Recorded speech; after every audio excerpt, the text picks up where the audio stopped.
Et on se retrouve donc pour cette revue de presse de l'économie.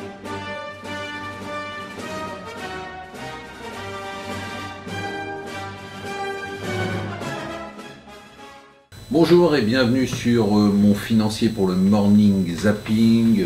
C'est vendredi et vendredi, vous savez, c'est la journée de C'est votre argent. On va faire un C'est votre argent exceptionnel. On va rejouer la semaine et vous donner des conseils précieux dans ces périodes agitées. Alors il y a eu beaucoup d'agitation hier soir sur les marchés avec aux États-Unis la rumeur de la volonté du Trésor américain de baisser les droits de douane sur les produits chinois pour permettre un accord. Alors on fait le point 2 secondes sur les négociations, ça avance entre la Chine et les États-Unis, mais il y a accord et accord. On sait qu'on va avoir un accord sur les problèmes commerciaux.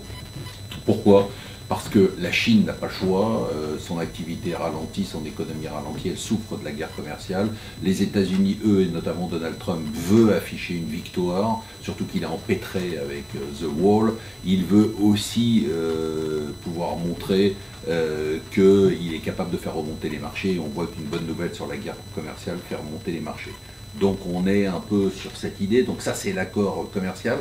Et il y a un problème plus large, c'est la domination chinoise à venir, l'impact technologique. Et là, par contre, il n'y aura jamais d'accord. Et donc, on sait très bien qu'à partir du moment où on aura un accord commercial, le lendemain, Donald Trump va commencer à tweeter pour attaquer la Chine sur tous les autres sujets. Mais enfin, il y aura un impact positif sur les marchés d'un accord commercial et il y aura accord commercial. Par contre, en Grande-Bretagne, c'est vraiment complètement dingue. On ne sait absolument pas ce qui se passe.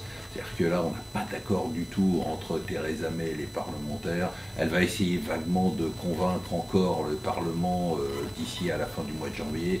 Ils n'ont même pas demandé pour l'instant de délai à l'Union européenne. Je vous rappelle que la Grande-Bretagne doit sortir fin mars. On se demande s'ils ne vont pas dans le mur avec un no deal Brexit qui serait vraiment une catastrophe. Enfin, bon, c'est quand même une situation qui est une situation absolument incroyable.